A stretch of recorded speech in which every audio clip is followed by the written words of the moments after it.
نحمده ونصلي ونسلم على رسوله الكريم اما بعد فاعوذ بالله من الشيطان الرجيم بسم الله الرحمن الرحيم قال سبحانه وتعالى ومن يقنت منكن لله ورسوله وتعمل صالحا نؤتها اجرها مرتين وَأَعْتَدْنَا لَهَا رِزْقًا كَرِيمًا صدق اللہ العظیم۔ سامعین محترم، ناظرین محترم، میرے بزرگوں، بھائیوں، دوستوں، عزیز بچوں، میری مائیں، بہنیں، عزیز بیٹیاں، السلام علیکم ورحمۃ اللہ وبرکاتہ۔ بحمد تعالیٰ آپ اس وقت خلاصہ قرآن 2024 سماعت فرما رہے ہیں، دیکھ رہے ہیں۔ ناظرین محترم، یہ اللہ سبحانہ و تعالیٰ کا خصوصی فضل کرم ہے کہ اللہ سبحانہ و تعالیٰ نے ہمیں توفیق عطا فرمائی ہے کہ ہم قرآن مجید کو پڑھیں، سنیں، سنائیں اور سمجھنے کی کوشش کریں اور پھر اس پر عمل کرنے کی توفیق کی دعا کریں۔ اللہ سبحانہ و تعالی ہماری دعاؤں کو مستجاب فرمائے۔ اپنے پیارے حبیب مکرم صلی اللہ علیہ وآلہ وسلم کے توسل سے، تصدق سے اللہ ہماری دعائیں ہمارے با اجداد، بزرگ، نیک رشتہ دار، تعلق دار، احباب، مومنین، مومنات سب کے حق میں قبول فرمائے۔ اللہ تعالیٰ ان سب کی مغفرت عطا فرمائے۔ اور ناظرین محترم، اللہ سبحانہ و تعالیٰ سے دعا ہے کہ اللہ ہمیں اپنے پیاروں میں شامل فرمائے، جن پیاروں نے اللہ کی اطاعت کی، اللہ کے رسول صلی اللہ علیہ وسلم کی اطاعت کی اور آپ علیہ الصلوۃ والسلام کی اتباع میں اپنی زندگیاں گزاری ہیں۔ آمین یا رب العالمین۔ ناظرین، رات کے ایپیسوڈ میں ہم نے 21ویں پارے پر جو ہے وہ گفتگو کی تھی، اور اس جو آج کا بیان ہے یہ 22ویں پارے پر مشتمل ہے۔ 22واں پارہ جو ہے یہ اس میں سورہ احزاب کا بقیہ حصہ آتا ہے، اور اس کے بعد سورہ سبا جو ہے وہ مکمل آتی ہے، سورہ فاتر شریف مکمل آتی ہے، اور سورہ یاسین کا جو ہے پہلا حصہ اس میں آتا ہے اس 22ویں پارے میں۔ تو سورہ احزاب یہ مدنی سورت ہے۔ اس میں بطور خاص اللہ سبحانہ و تعالیٰ نے معاشرتی زندگی گزارنے کے اصول بیان فرمائے ہیں، مسلم کلچر کے حوالے سے کہ مسلمانوں کا جو کلچر ہے وہ کس طرح فیملی زندگی کو، اور یعنی کہ آپ کہہ سکتے ہیں کہ فیملی سسٹم یا اس طرح کے جو معاملات ہیں، اجتماعی زندگی ہو، انفرادی زندگی ہو، اس کے حوالے سے اللہ سبحانہ و تعالیٰ نے یہاں ہدایات فرمائی ہیں۔ اس کے ساتھ ساتھ اللہ سبحانہ و تعالیٰ نے اپنے پیارے رسول صلی اللہ علیہ وسلم کی ازواج مطہرات کو، جو ہماری مائیں ہیں، ان کو یہ فرمایا ہے کہ تم عورتوں میں سے کسی ایک کی بھی مثل نہیں ہو۔ تو یہاں اللہ سبحانہ و تعالیٰ نے امہات المومنین کی عظمت کو بیان فرمایا، اور اس کے ساتھ ساتھ آگے اللہ سبحانہ و تعالیٰ نے یہ حکم فرمایا کہ جو مردوں سے جب خواتین باتیں کریں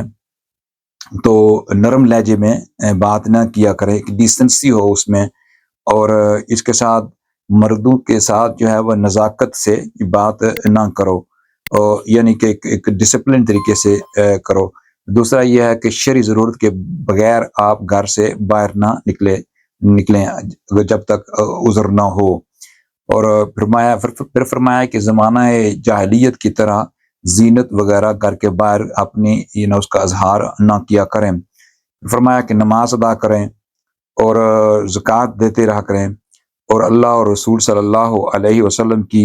اطاعت کریں، قرآن مجید کا مطالعہ کریں، حدیث شریف کا مطالعہ کریں، تلاوت جو ہے اس میں تلاوت کریں، درس کو سنائیں، اور اس طرح کا باہمی مذاکرہ جو ہے وہ، اور مباحثہ، مکالمہ، اس طرح کی دینی علوم پر آپ اس میں ٹائم جو خرچ کریں۔ یہ ہیں کچھ ہدایات جو مختصراً آپ کی خدمت عالیہ میں نے پیش کیے ہیں۔ یہ 22ویں پارے کے پہلے پیسج پر آتے ہیں۔ اس کے بعد ناظرین محترم، یہ بھی امپورٹنٹ یہ پوائنٹ سیکھنا ہے کہ اللہ تعالیٰ کے پیارے حبیب صلی اللہ علیہ وسلم کی جو ازواج مطہرات ہیں وہ ہم سب کی مومن مائیں ہیں۔ ہمیں ان کا ادب احترام کرنا ہمارے ایمان کا حصہ ہے، اور اس لیے ضروری ہے کہ آپ جو ہے محبت اور ادب اور احترام سے امہات المومنین کا ذکر کریں، ان کی عظمتوں کو بیان کریں۔ اس کے بعد اللہ سبحانہ و تعالی نے مومنین کی جو صفات ہیں اس کا ذکر کیا ہے کہ جو 10 صفات بیان کی گئی ہیں، ان المسلمین والمسلمات والمؤمنین والمؤمنات، یہاں اللہ سبحانہ و تعالیٰ نے فرمایا کہ مومن مرد مومن عورتوں یہ مسلمان ہوں، مومن ہوں، اللہ سبحانہ و تعالیٰ کی فرما بردار ہوں اور راست باز ہوں، یعنی اچھے سیدھے راستے پر چلنے والے ہوں، صبر کرنے والے ہوں، یہ کرنے والیوں ہوں، اور اللہ کے راستے میں یعنی کہ صدقہ دینے والے ہوں، روزہ رکھنے والی اور رکھنے والیوں ہوں، اور اپنے پرائیویٹ پارٹس کو وہ جو ہے حفاظت کرنے والی ہوں اور کرنے والے ہوں، والحافظین فروجہم والحافظات والذاکرین اللہ کثیرا والذاکرات، یہاں یہ پوری جو صفات ہیں اللہ سبحانہ و تعالیٰ نے ان کو بیان فرمایا ہے کہ اپنے پرائیویٹ پارٹس کو، شرمگاہوں کی حفاظت کرو اور اللہ کا ذکر جو ہے اس کو کثرت سے کیا کرو۔ تو اس لیے فرمایا، پھر آگے فرمایا کہ ایسے لوگوں کے لیے لہم مغفرتم واجر عظیمہ، اور سب کے لیے اللہ نے ان سب کے لیے بخشش اور عظیم اجر تیار فرما رکھا ہے۔ یہاں ناظرین محترم نقطہ ہمارے لیے یہ ہے، سیکھنا یہ ہے کہ یہاں اللہ تعالیٰ نے مومن عورت اور مومن مرد کو یہاں برابری کا درجہ دیا ہے، کہ فرمایا ہے کہ جو بھی مومنات ہیں، ایمان والیاں ہیں یا جو ایمان والے ہیں، جو بھی جو صادقین ہیں یا صادقات ہیں، یعنی مرد سچے اور جو ہے عورتیں، یہ سب، اور جو صبر کرنے والے ہیں، والصابرین والصابرات خاشعین و خاشعات، یعنی یہ جتنے بھی مرد عورت جو ان صفات کا حامل ہوگا، اللہ سبحانہ و تعالیٰ کی طرف سے اس کے لیے بشارت ہے۔ کوئی یہ نہیں سمجھ سکتا کہ یہاں مرد کو زیادہ فوقیت دی گئی ہے یا عورت کو زیادہ فضیلت دی گئی ہے۔ رب ذوالجلال نے فرمایا کہ یہ جو دنیا میں ایک مرد کو ایک جو ہے فیملی سسٹم میں ایک مقام میں منصب دیا گیا ہے کہ اس کو ذمہ داری ہے اس کی اپنی بیوی بچوں کی دیکھ بھال کرے، ان کے لیے ان کی رہائش کا، ان کے رزق کا یعنی کھانے کا انتظام وغیرہ کا سپورٹ کرے، لیکن جہاں تک اللہ کا قرب حاصل کرنا اور متقی بننا، وہاں کوئی تفریق نہیں ہے۔ جو بھی نیکوکار ہوگا یا ہوگی، وہ اللہ تعالیٰ اس کے عمل کے اور اس کے نیت کے اور اس کے جو خشیت الہی ہے یا اس کا اخلاص ہے، اس کے بیس پر اللہ تعالیٰ کا اس کو قرب ملتا ہے، اور اللہ کی پاک بارگاہ میں سب برابر ہیں۔ ہاں، جو وہ اعلیٰ طبقے والے لوگ وہ ہیں، اعلیٰ درجے والے وہ ہیں یا وہ ہیں عورتیں ہیں جو نیکوکار ہیں، جو اپنی ان صفات پر عمل کرتی ہیں۔ تو یہاں ایک اور اصول رب کائنات نے یہاں سے ناظرین محترم بتایا ہے کہ کوئی مرد جو ہے، مرد یا عورت اپنی طرف سے کوئی ایک اصول نہیں بنا سکتی۔ مثال کے طور پر اگر اللہ تعالیٰ کی پاک کلام یا اللہ کے پیارے رسول صلی اللہ علیہ وسلم کی شریعت مطہرہ میں ایک چیز واضح ہے کہ اس کا یہ اصول ہے، تو اس کا مطلب یہ نہیں ہے کہ اگر آپ اس پر اتفاق نہیں کرتے، آپ کی جو انر سیلف ہے وہ مانتی نہیں ہے، آپ کا ذہن جو ہے اتنا لبرل ہو چکا ہے اور انکار کرتا ہے، تو اس کا اللہ تعالیٰ نے یہاں فرمایا کسی مرد اور عورت کو یہ حق حاصل نہیں ہے کہ وہ اللہ اور اللہ کے رسول کے فیصلے کو یعنی کہ اس کو کالعدم قرار دیں، اس کو کوئی اختیار نہیں ہے۔ اور جو اس طرح کرے گا اور اللہ اور اس کے رسول صلی اللہ علیہ وسلم کی نافرمانی کرتا ہے تو وہ یقیناً کھلی گمراہی میں بٹ گیا ہے۔ فقط ضل ضلالا مبینہ۔ اسی طرح ناظرین محترم ہمیں سیکھنے کو دیکھنے کو آتا ہے کہ کچھ لوگ جو ہے وہ اپنی سوچ کے مطابق جو ہے فیصلے کرتے ہیں اور کہتے ہیں کہ میں اس پر اتفاق نہیں کرتی ہوں یا نہیں کرتی ہوں۔ اور آج کل کا ایک جو جدید دور اجتہاد کے نام پر اور نئی ڈیولپمنٹ اور نیا یعنی کہ ڈیولپمنٹ کے بیس پر لوگ اسلام کو بعض اوقات جو ہے مس انٹرپریٹ کرتے ہیں، حالانکہ وہ اس ڈیولپمنٹ کا ایشو نہیں ہوتا، لوگوں کی اپنی اختراع ہوتی ہے، اپنی جو سوچ ہوتی ہے، اپنی ان کا جو طرز زندگی ہے، اس پر جب کوئی ضرب آنی ہوتی ہے یا لگ رہی ہوتی ہے دین محمد صلی اللہ علیہ وسلم کی طرف سے، تو پھر وہ اپنے طور پر اس طرح کے فیصلے کو وہ انکار کرتے ہیں۔ فرمایا رب ذوالجلال نے یہ تو کھلی گمراہی ہے، آپ نے اللہ اور اللہ کے رسول صلی اللہ علیہ وسلم پر ایمان لانے کا دعویٰ کیا ہے، اگر آپ سنسیئر ہیں تو پھر اللہ اور اللہ کے رسول صلی اللہ علیہ وسلم کی جو ہدایات ہیں اس پر آپ کو عمل کرنا پڑے گا۔ یہ قرآن مجید جو ہے یہ ہدایت کے لیے بھیجا گیا ہے۔ اے بنی آدم، تم اس پر ٹکراؤ نہیں کر سکتے ہو، جب بھی تم غور کرو گے، جتنے بھی تمہارے سوال ہیں اللہ کے رسول صلی اللہ علیہ وسلم نے اس قرآن مجید سے آپ علیہ الصلوۃ والسلام نے سمجھا دیا اور کمپلیٹ کر دیا۔ قرآن مجید بذات خود آپ سے خود جو ہے وہ کلام کرتی ہے، اس لیے غور کرنے کی ضرورت ہے۔ جب غور کریں گے تو ہمارے سارے مسائل جو ہے نا وہ ان کا حل اس قرآن مجید میں ملے گا. آمین. اس کے بعد ناظرین محترم اللہ سبحانہ و تعالیٰ نے یہ فرمایا کہ نبی کریم صلی اللہ علیہ وآلہ وسلم کی عظمت کا ذکر کیا ہے، اور آپ علیہ الصلوۃ والسلام کا جو منصب ہے اس کی اللہ سبحانہ و تعالیٰ نے وضاحت فرمائی ہے، اور اس کے ساتھ ساتھ اللہ تعالیٰ نے مومنین سے یہ خطاب کیا ہے کہ آپ اللہ کا ذکر کرو. یا الذین آمنوا اذکروا، یعنی کہ پوری آیہ مبارکہ میں اللہ تعالیٰ نے فرمایا کہ اے ایمان والو تم اللہ کا ذکر کثرت سے کیا کرو، اور پھر فرمایا کہ اور صبح اور شام کو اللہ سبحانہ و تعالیٰ کے تسبیح کیا کرو، اور وہی ہے رب ذوالجلال جو تم پر درود بھیجتا ہے اور اس کے فرشتے. یہاں اللہ تعالیٰ کی جو سلام مومنین پر بھیجا جاتا ہے وہ اللہ کی رحمت کے معنی میں آتا ہے. اللہ تعالیٰ کی مغفرہ، اللہ تعالیٰ کی رحمت، اللہ تعالیٰ کا فضل. اللہ سبحانہ و تعالیٰ اپنے پیاروں کو اس طرح نوازتے ہیں جو اللہ تعالیٰ کا ذکر کرتے ہیں، دن اور رات تسبیحات بیان کرتے ہیں، اللہ تعالیٰ کی کبریائی بیان کرتے ہیں. اس کے نتیجے میں رب ذوالجلال نے فرمایا کہ وہ ہمارے قرب کی وادیوں میں آ جاتے ہیں. تو پھر فرمایا کہ تاکہ یہ اللہ تعالیٰ جو ان کو اندھیروں سے نکال کر نور کی طرف لے جاتا ہے، یہ اللہ سبحانہ تعالیٰ کی طرف سے مومنون جو مومن ہیں ان پر بڑی مہربانی ہے. وَقَانَ مِنَ الْمُؤْمِنِينَ رَحِيمًا، اللہ تعالیٰ بہت بڑا رحم کرنے والا ہے. اس کے ساتھ ساتھ ناظرین محترم ایک اور نقطہ جو میں نے ابھی بیان کیا ہے وہ یہ اللہ کے پیارے رسول صلی اللہ علیہ وسلم سے یہاں خطاب ہے. یا ایھا النبی انا ارسلناک شاہدا ومبشرا ونذیرا، اے نبی صلی اللہ علیہ وسلم، اے حبیب مکرم صلی اللہ علیہ وسلم، اے نبی مکرم صلی اللہ علیہ وسلم، بے شک ہم نے آپ کو حق اور خلق کا مشاہدہ کرنے والا اور حسن آخرت کی خوشخبری دینے والا اور عذاب آخرت کا ڈر سنانے والا بنا کر بھیجا ہے. یہاں اللہ سبحانہ و تعالیٰ نے اپنے پیارے حبیب حضور رسالت محمد صلی اللہ علیہ وسلم کے منصب کو بیان فرمایا کہ جنت کی جو خوبصورتی ہے اس کو بیان اس کے والے سے خوشخبری دینے والا بنایا گیا ہے، اور جو ڈرانا بھی ہے تاکہ لوگ آخرت سے ڈریں اور اللہ کی عبادت میں اپنی زندگیاں گزاریں اور اللہ کی اطاعت کریں اور اللہ کے ساتھ اپنے تعلق کو جوڑیں. اس کے بعد اللہ سبحانہ و تعالیٰ نے فرمایا کہ اللہ کی اذن سے اللہ کی طرف دعوت دینے والا اور منور کرنے والا آفتاب بنا کر بھیجا ہے، سراجم و منیرا. تو لہٰذا مومنین کے لیے بشارت ہے کہ اللہ سبحانہ و تعالیٰ نے ایون بنی آدم کے لیے بشارت ہے کہ اللہ نے اپنا پیارا حبیب حضور رسالت محمد صلی اللہ علیہ وآلہ وسلم کو بھیجا تاکہ بنی آدم کو اس دوزخ اس جو ظلمت ہے اس تاریکیوں سے نکال کر نور کی بستی میں لے جائیں، ہدایت کی، جہاں اس کو سکون بھی دنیا بھی ملے گا اور اخروی سکون بھی ملے گا. اس کے بعد ناظرین محترم اللہ سبحانہ و تعالیٰ نے یہ بھی فرمایا یہاں کہ اللہ کا رسول جو ہیں صلی اللہ علیہ وآلہ وسلم اسی پارہ میں کہ آپ علیہ الصلوۃ والسلام نہ کسی کے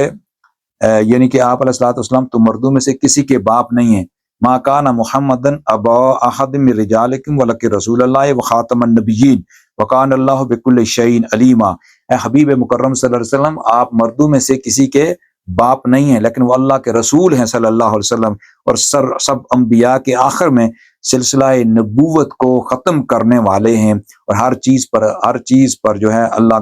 اللہ خوب علم رکھنے والا ہے. یہاں اللہ تعالیٰ نے اپنے پیارے حبیب صلی اللہ علیہ وسلم کی جو ختم نبوت ہے اس پر مہر لگا دی کہ انسان کو یہ نہ سمجھے کہ نبی صلی اللہ علیہ وسلم کے بعد کوئی اور نبی آئے گا. تو ناظرین محترم یہ ہمارے ایمان کا بنیادی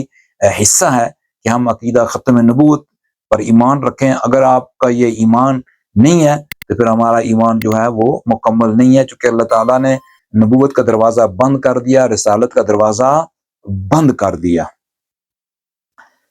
تو اس طرح آگے ناظرین محترم اللہ سبحانہ و تعالیٰ نے طلاق، نکاح، طلاق، پردہ وغیرہ کے احکامات بھی اس سورہ مبارکہ میں اس حصے میں یہاں بیان کیے گئے ہیں.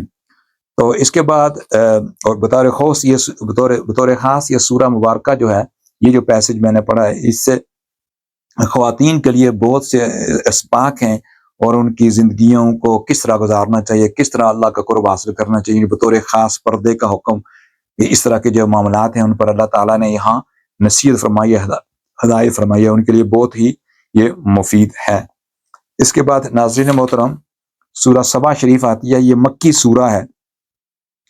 اس میں اللہ سبحانہ و تعالیٰ نے حضرت داؤد علیہ الصلوۃ والسلام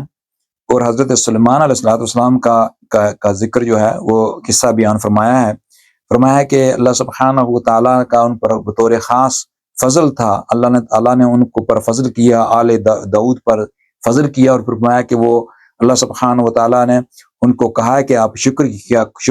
ادا کیا کرو. یہاں حضرت سلیمان علیہ السلام اور حضرت داؤد علیہ السلام کا جو شکر ہے اس کا ذکر کیا گیا ہے. اور اس کے بعد اسی سورہ مبارکہ میں جو اہل سبا ہیں ان کے غرور اور تکبر کا بیان ہے کہ انہوں نے ناشکری کی اور نافرمانی کی. اللہ کی جو نعمتیں تھیں، ان کے پاس اتنا غلہ تھا، اتنے جو ان کے باغات تھے، اور لوگ ٹریڈ کرتے تھے، ان سے فائدہ اٹھاتے تھے، لیکن ان لوگوں نے جو ہے وہ اللہ تعالیٰ کا شکر ادا نہیں کیا. تو اللہ سبحانہ و تعالیٰ نے ان کو عذاب سے دوچار کیا، اور سیلاب آیا، اور اس سیلاب سے ان کا جو ذریعہ تھا تجارت کا، باغات کا، اور سب جو ہے وہ تباہ ہو گیا. پھر اس سے یہاں تفسیر میں آتا ہے کہ پھر وہ لوگ یمن جو ہے نا، جیسا کہ ہم نے پڑھ چکے ہیں آلریڈی کہ ملکہ سبا وہ جو کوین تھی اس کے یمن کی، تو وہاں سے جو لوگ پھر جب یہ تجارتی طور پر کمزور ہو گئے، تو یہ سیلاب کی وجہ سے ان کا سارا جو نقصان ہو گیا، تو باغات وغیرہ نقصان ہو گیا، تجارتی جو مرکز سے یا ان کی جو پروڈکٹس تھی وہ تباہ ہو گئی. تو پھر انہوں نے ذریعہ معاش کے لیے، یہ بھی یہاں تفسیر کی بکس میں آتا ہے اور سیرت نگاروں نے لکھا ہے، تو پھر وہ ادھر سے چھوڑ کر ان میں سے کچھ لوگ تھے جو مدینہ المنورہ میں روزی کے یعنی کہ کاروبار ذریعہ معاش ڈھونڈنے کے لیے مدینہ شریف میں آئے. اللہ سبحانہ و تعالی نوز بیسٹ. اس کے بعد ناظرین محترم، اللہ سبحانہ و تعالیٰ کی پاک کلام میں یہ جو صورت ہے، صورت فاتر آتی ہے، یہ مکی صورت ہے. اس میں اللہ سبحانہ و تعالیٰ نے توحید پر دلائل دیے ہیں. وہی اللہ جو آسمانوں اور زمین کو پیدا کرنے والا ہے، اس کے بغیر کوئی اور نہیں پیدا کر سکتا.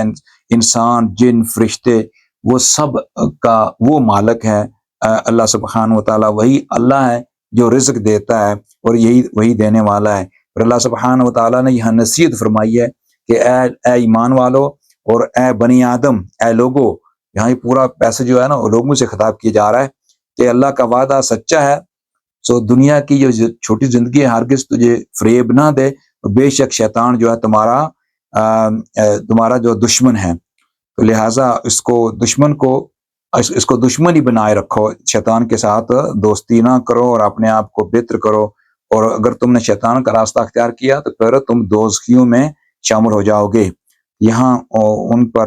اللہ سبحانہ و تعالیٰ نے انسانوں سے یہ خطاب کیا، یا ایھا الناس کہہ کر خطاب کیا ہے.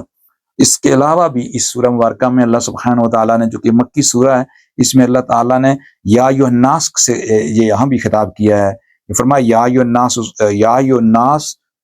الناس اذکروا نعمت اللہ علیکم. اے لوگو تم اپنے اوپر اللہ کے انعام کو یاد کرو. یعنی کہ یہاں کوئی یہ نہیں کہہ سکتا کہ اسلام جو ہے، قرآن مجید جو ہے، یہ خالی عربین جو ریجن کے لوگ ہیں ان کے لیے ہیں. یہاں اللہ تعالیٰ کی محبت، اللہ سبحانہ و تعالیٰ کے پیغام کی، قرآن مجید کی جامعیت اور نبی کریم صلی اللہ علیہ وسلم کی رسالت کی جامعیت، اس کا ذکر کیا جا رہا ہے کہ اسلام دین محمدی صلی اللہ علیہ وسلم تو سارے بنی آدم کے لیے ہے. اور یہ اللہ تعالیٰ کا وعدہ تھا حضرت آدم علیہ السلام کے ساتھ، جب آپ علیہ السلام کو فرمایا کہ آپ نیچے چلے جاؤ، جب میری طرف سے پھر آئے، اگر تمہاری ضروریت میں سے لوگ اس کو وہی آئے، اس کو فالو کریں گے، میرے پیارے رسولوں کی عزت احترام کریں گے، اطاعت کریں گے، تو ان کے لیے نہ دنیا میں خوف ہے اور نہ ہی آخرت میں خوف ہے. یہاں اللہ تعالیٰ نے اپنے پیارے بندوں سے خطاب کیا، یا ایھا الناس، یا ایھا الناس، اتنا ڈائریکٹ خطاب کیا. اللہ تعالیٰ ہمیں شیطان کی کاروائیوں سے بچنے کی توفیق عطا فرمائے، ان کی شیطان کے طریقے سے بچنے کی توفیق عطا فرمائے. شیطان ہر جگہ سے اٹیک کرتا ہے، تو اللہ تعالیٰ ہمیں محفوظ فرمائے. اور اس مبارک مہینے کی برکت سے، قرآن مجید کے درس کی توسل سے اللہ تعالیٰ ہمیں شیطان کے کاموں اور گناہیوں سے بچنے کی توفیق عطا فرمائے. اس کے ساتھ ناظرین محترم، اس سورہ میں اللہ سبحانہ و تعالیٰ نے مسلمانوں کے جو ہے وہ 3 گروہ ان کا ذکر کیا ہے. ایک وہ مسلمان جو زیادہ گناہ گار ہیں، وہ قیامت کے دن شرمندگی کا اظہار کر رہے ہوں گے. اور دوسرے وہ مسلمان جو ان کے گناہ اور نیکی برابر ہیں. اور تیسرا گروہ مسلمانوں کا وہ جو جن کی نیکیاں زیادہ ہوں گی، وہ ان کی نیکیاں زیادہ ہوگی، اور ان کو شرمندگی نہیں ہوگی۔ اب ہم نے دیکھنا ہے کیا ہماری زندگی میں ہمارے گناہ زیادہ ہیں یا نیکیاں زیادہ ہیں۔ تو اللہ تعالیٰ ہمیں توفیق دے کہ ہمیں نیکیاں زیادہ ہونی چاہیے، یہ نہیں ہے کہ ہمارے گناہ زیادہ ہونے چاہیے۔ یہاں ہمیں یہ سبق ملتا ہے۔ تو اس طرح آگے ناظرین محترم سورہ یاسین شریف آتی ہے۔ سورہ یاسین جو ہے یہ مکی سورہ ہے۔ اس میں اللہ سبحانہ و تعالیٰ نے قرآن مجید کی عظمت کو بیان فرمایا، والقرآن الحکیم۔ پھر اللہ سبحانہ و تعالیٰ نے فرمایا کہ حبیب مکرم صلی اللہ علیہ وسلم انک لمن المرسلین، بے شک آپ ضرور رسولوں میں سے ہیں اور آپ سیدھی راستے پر ہیں۔ اللہ تعالیٰ وہ بڑی عزت والے رب نے آپ پر نازل کیا ہے، یعنی قرآن مجید، تاکہ آپ ان لوگوں کو اس کو ڈرائیں جن کے باجداد کو نہیں ڈرایا گیا، سو وہ غافل فہم غافلون۔ تو یہاں ناظرین محترم اللہ سبحانہ و تعالیٰ نے قرآن مجید کی عظمت کا بیان کیا، اور پھر اللہ نے اپنے پیارے رسول صلی اللہ علیہ وسلم کی نبوت، آپ صلی اللہ علیہ وسلم کی رسالت پر یعنی تصدیق یہاں فرمائی ہے، اور آپ علیہ الصلوۃ والسلام کا جو رول ہے اس کی بھی وضاحت فرمائی ہے کہ آپ لوگوں کو ڈر سنائیں، یعنی کہ لوگوں کو برائیوں سے بچنے کی تلقین کریں، اور ان کو برائیوں کا جو انجام ہے اس کے حوالے سے ان کو ڈر سنائیں، تاکہ لوگ ڈر جائیں اور اللہ کی عبادت میں آ جائیں اور اللہ کو یاد کریں، اور اللہ کو جو بھول چکے ہیں اس سے وہ بچیں۔ تو اس کے بعد ناظرین محترم اسی سورہ یاسین کے جو دوسری بات ہے، اس میں ایک واقعہ ہے جو اللہ سبحانہ و تعالیٰ نے یہاں فرمایا ہے کہ حبیب نجار کے حوالے سے، کہ وہ جب اللہ سبحانہ و تعالیٰ نے یہاں اسی سورہ مبارکہ میں فرمایا ہے کہ اللہ تعالیٰ نے 2 نبی بھیجے، تو ان لوگوں نے یعنی کہ ان لوگوں نے جھٹلایا، اور پھر اللہ تعالیٰ نے فرمایا ہم نے ان کو تیسرے پیغمبر کے ذریعے قوت دی۔ پھر ان تینوں نے کہا بے شک ہم تمہاری طرف بھیجے گئے ہیں۔ تو بستی والوں نے کہا کہ تم محض ہماری طرح، قالوا ما انتم الا بشر مثلنا وما انزل الرحمن من شيء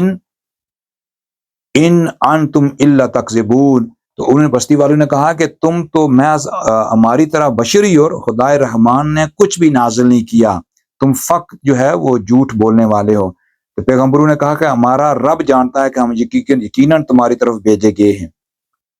تو اس طرح اللہ سبحانہ و تعالیٰ نے جو پیغمبروں کو بھیجا، پھر اس میں ان کے جو علاقے کے ایک آدمی تھا